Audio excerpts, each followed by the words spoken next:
right? You have to give it time. Now, who do you dispute with as far as the validation of debt? Validation of debt is only going out to those third-party collectors. It is not going out to Portfolio or Midland or Cavalry or any of those, okay? It's only going out to these companies that are A, outside the statute of limitations, or B, have a lower limit and they're within the balance, and they're within the statute of limitations, or they're third-party, medical, collections that are like for the gym, National Grid, your power, your cell phone. Those are the ones, except for Verizon. They do in-house charge-off, or they sell it out to Jefferson, who is a debt buyer. But those are the things that you're going to dispute using the validation of debt. And I will also post that down in the description, all right? Now, why don't you want to dispute with Portfolio Recovery and Midland and all of that? If it is within the statute of limitations, you are putting a green light above your head that says, hey, I'm trying to fix my credit. I probably have money now. Come sue me, right?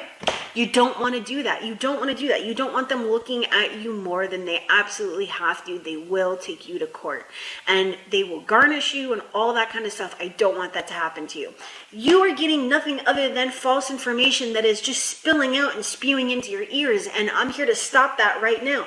You can literally erase everything that you've ever learned prior to coming to me, because all of that is nothing other than to get in your pocket. You see, that brings me to the next thing. Disputing with or making a complaint with the CFPB. When do you go to the CFPB? You go to the CFPB at the end of this, after you've exhausted all your remedies. It is not on round one. It is not prior to the bureaus. It's not any of those things. If you're doing that, you're not going to get your negative items removed. They're going to literally stamp your file as frivolous, and guess what?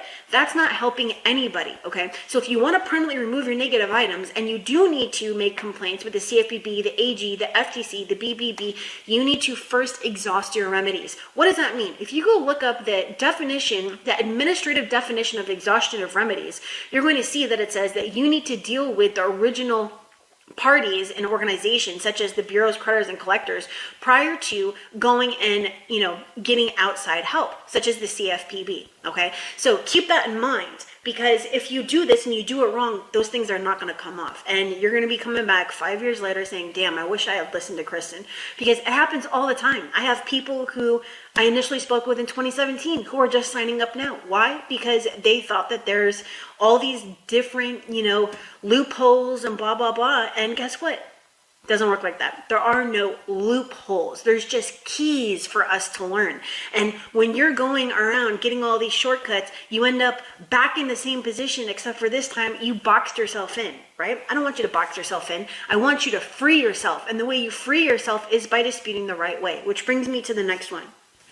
What is the best method? The best method is using the facts from the credit report.